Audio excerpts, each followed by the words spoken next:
Bom dia, crianças. Tudo bem? Vamos para a nossa aula de laboratório de hoje. E conforme nós estamos estudando sobre os vertebrados, eu vou compartilhar com vocês aqui a tela sobre um vídeo que eu vou passar, tá? Tem aí o link, quem quiser acessar depois, tá bom? É um vídeo sobre os vertebrados.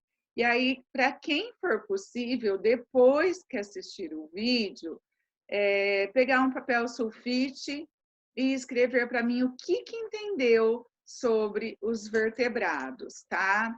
Eu vou compartilhar com vocês, então, a tela dos vertebrados, tá bom?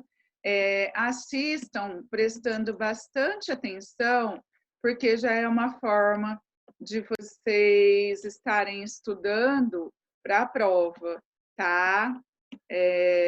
Vamos lá, prestando atenção, que eu vou colocar o vídeo para vocês.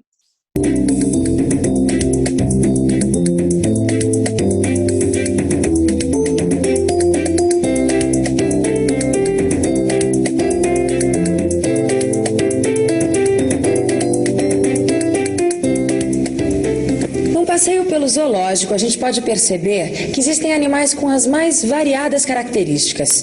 Tem animal grande, pequeno, que vive na terra, que vive no mar, com escamas, com penas, sem penas. Afinal, são mais de 2 milhões de espécies de animais. Você já pensou que complicação seria estudar tantas espécies de animais sem qualquer método? Pois é, para facilitar os estudos, os cientistas organizaram os animais em grupos, levando em consideração as características de cada uma das espécies animais.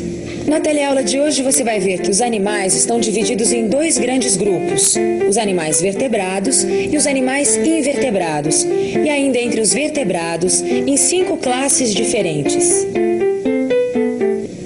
Com a ajuda dessa classificação, os cientistas podem estudar uma infinidade de coisas sobre os animais e até descobrir um monte de coisas sobre animais que já desapareceram há milhões de anos do planeta. Os dinossauros, por exemplo. Gente, eu vi um filme tão legal ontem, comprei até um dinossauro, ó. Não é uma gracinha? Lindo. Sabe o que eu acho incrível? É que nenhum ser humano conseguiu ver um dinossauro de verdade. Sabe que o filme que eu vi ontem falava disso mesmo? Que os dinossauros existiram há milhões de anos atrás e que eles desapareceram muitos anos antes dos seres humanos aparecerem. Como é que cientistas podem saber tanta coisa sobre os dinossauros, hein? É o seguinte, é que os cientistas descobriram alguns restos dos dinossauros que ficaram preservados. Ô, Lineu, é isso que eu acho incrível. Como é que os cientistas conseguem descobrir tantas coisas a partir desses restos? Eles descobriram como eram os hábitos dos dinossauros, como é que eles viviam, como é que era o tamanho deles, o corpo... Bom, é o seguinte, o primeiro passo foi determinar a que grupo de animais os dinossauros pertenciam. Aí com essa informação, eles puderam descobrir um monte de outras coisas. Grupo de animais... Observando os animais, a gente pode descobrir muitas coisas sobre eles. Uma delas é se eles possuem ou não possuem coluna vertebral. Olha, essa é uma informação fundamental para a gente saber a qual dos 2 grandes grupos esse animal pertence. Ao grupo dos animais vertebrados ou dos invertebrados. Grupo dos animais vertebrados e grupo dos animais invertebrados? Isso. Como assim, Lineu? Calma, Maria, uma coisa de cada vez. Tá bom, então. Animais vertebrados. Tá bom, Maria. Você, por exemplo, se eu passar a mão aqui nas suas costas, o que você está sentindo aqui, essa fileira de ossinhos, tá vendo? Tô. Tá, isso aqui é uma coluna vertebral. Essa coluna vertebral é uma estrutura que existe em todos os seres humanos e em vários animais também. O dinossauro, por exemplo. Então, a gente já descobriu o quê? Que o dinossauro é um vertebrado. Essa foi a primeira descoberta que os cientistas tiveram observando os restos dos ossos dos dinossauros. Gente, olha aqui, então os peixes também são vertebrados. Mas tem vários animais vertebrados.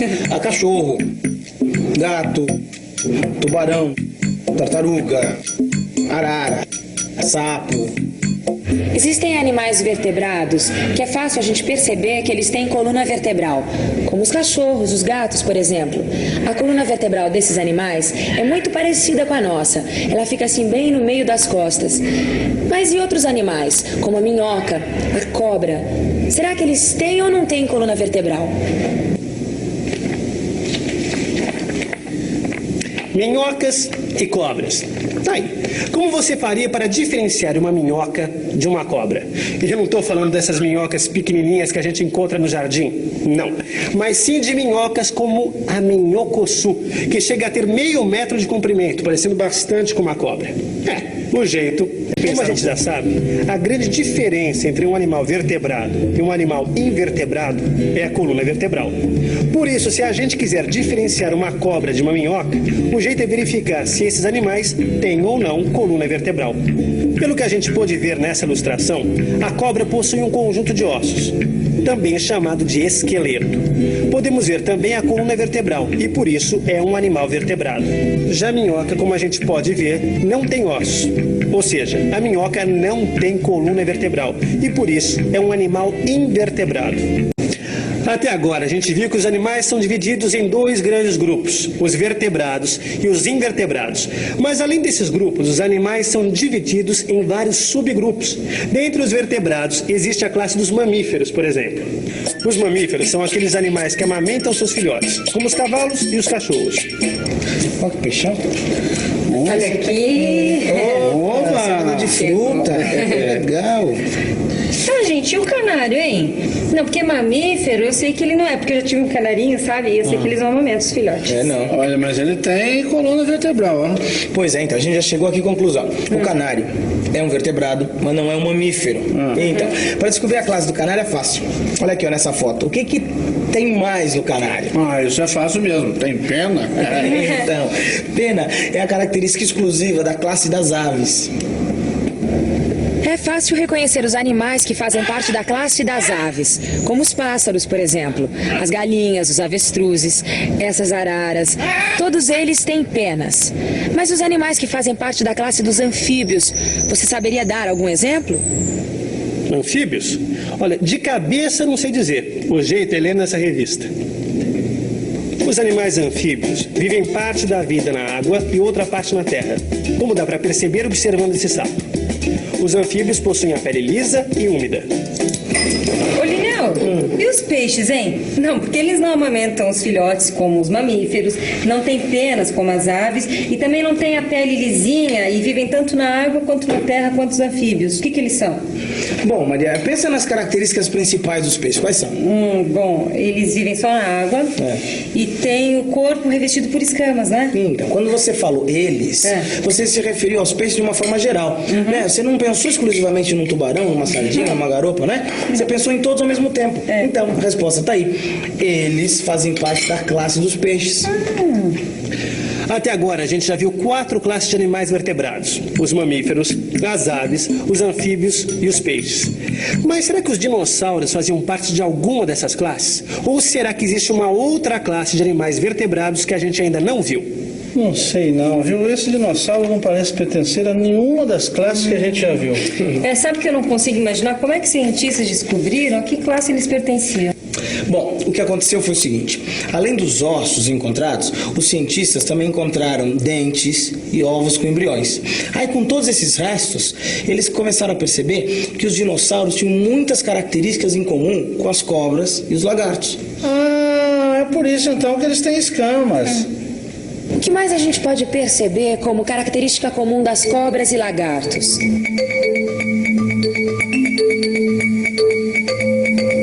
Então, você já conseguiu descobrir? Bom, além das escamas revestindo o corpo, o que os animais da classe dos répteis têm em comum é que eles têm a capacidade de viver na terra. Isso nos leva a concluir que os dinossauros também eram animais terrestres. Então, essa revista que chegou hoje de manhã é incrível. Tem tudo sobre dinossauros, até uma matéria falando sobre o desaparecimento deles e de outras espécies de animais. Muitas espécies de animais desapareceram ou se transformaram nos últimos milhões de anos da história do nosso planeta. Hoje existem cerca de 2 milhões de espécies animais originadas pelo processo de evolução das espécies. São os animais que melhor se adaptaram aos diferentes ambientes do planeta. Ai, que pena, né? Justo os dinossauros tinham que desaparecer? Não, Maria, mas muitas outras espécies desapareceram. O que aconteceu foi o seguinte: ao longo de milhões de anos, as estruturas dos animais foram sendo selecionadas. E nem todas as espécies tiveram condições de se adaptar às mudanças dos diferentes ambientes do planeta. agora eu entendi por que os animais são tão diferentes. É porque os ambientes também são diferentes. É isso aí. As características das espécies são as mais adequadas ao ambiente que o animal vive. Of all the animals that live on our planet, one extraordinary group dominates. It has produced the largest, the fastest, and the most intelligent creatures that have ever lived. They're known as the vertebrates, and they all share one vital feature, a backbone. Now I want to travel back in time to explore their ancient origins and investigate the key advances that led to their amazing success. Advances that can also reveal how we came to acquire the characteristic features of our own vertebrate bodies. Jaws that bite, lungs that breathe, ears that can hear. Because the story of the rise of animals is also the story of how you and I came to be as we are. I will find evidence in a series of spectacular fossil discoveries around the world and within living animals. There's it. With the latest scientific analysis, we can bring our ancient ancestors back to life and understand how over 500 million years they developed the bodily features needed to master the seas, colonize the land, and take it to the skies. This is the story of the rise of animals. Bom, pessoal, então na aula de hoje a gente estudou o grupo dos vertebrados, animais localizados dentro do filo Chordata, que tem como característica principal a presença de uma coluna vertebral. Se eu pedir para vocês pensarem em 5 animais, vamos, pessoal, pode pensar. Bom, certamente esses 5 animais são vertebrados. Embora, como a gente já estudou na aula de invertebrados, os invertebrados são os animais mais abundantes e mais diversos dentro do reino animal, os vertebrados são os animais mais presentes no nosso cotidiano. Quem aqui não tem um cachorro em casa ou foi ao zoológico quando era pequeno? Os vertebrados são heterótrofos, se alimentando de outros organismos para sua sobrevivência. Eles podem ser herbívoros, que se alimentam exclusivamente de vegetais produtores, podem ser carnívoros, se alimentando de outros animais, ou podem ser onívoros, variando seu hábito entre plantas e outros animais. Os vertebrados ocuparam os mais diferentes habitats. Habitat é o lugar onde o organismo vive e que fornece todos os suprimentos necessários para o seu ideal desenvolvimento, como alimento, comida e quantidade de água. O primeiro grupo que nós temos dentro dos vertebrados é representado pela classe dos peixes, sendo estes animais que vivem exclusivamente na água e geralmente respiram por brânquias. Basicamente temos 2 grupos dentre os peixes cartilaginosos ou condrictes, como raias e tubarões, e os peixes ósseos ou osteíctes, que representam 90% da diversidade dos peixes, como sardinhas, linguados, cavalos marinhos e outros. O segundo grupo é o grupo dos anfíbios, composto por animais que apresentam metamorfose, por isso vivendo parte de sua vida na água e outra parte na terra. São animais ectotérmicos com pele bastante fina e sempre úmida. Os principais representantes são sapos, pererecas, rãs e salamandras. O terceiro grupo é o grupo dos répteis, animais ectotérmicos com o corpo coberto de escamas e que apresentam um ovo com casca calcária, que, diferente dos anfíbios, garantiu a total independência da água para a reprodução desses animais. Seus principais representantes são cobras, lagartos e jacarés. O quarto grupo é o grupo das aves, animais endotérmicos que alcançaram um grande sucesso evolutivo por possuírem a capacidade de voar. Embora nem todas as aves voem, sempre apresentam um bico e corpo coberto por penas. Podemos separar as aves em 2 grandes grupos, as ratitas, as aves que não voam, como galinha e avestruz, e as carenatas, como o beija-flor, a pomba e o pardal, e todas as outras aves que voam. O quinto e último grupo é o grupo dos mamíferos, animais que apresentam um grande sucesso evolutivo pela alta diversidade de suas formas e grande capacidade de adaptação aos mais diferentes ambientes. Todos os mamíferos são endotérmicos, possuem o corpo coberto por pelos, além de glândulas mamárias e sudoríparas.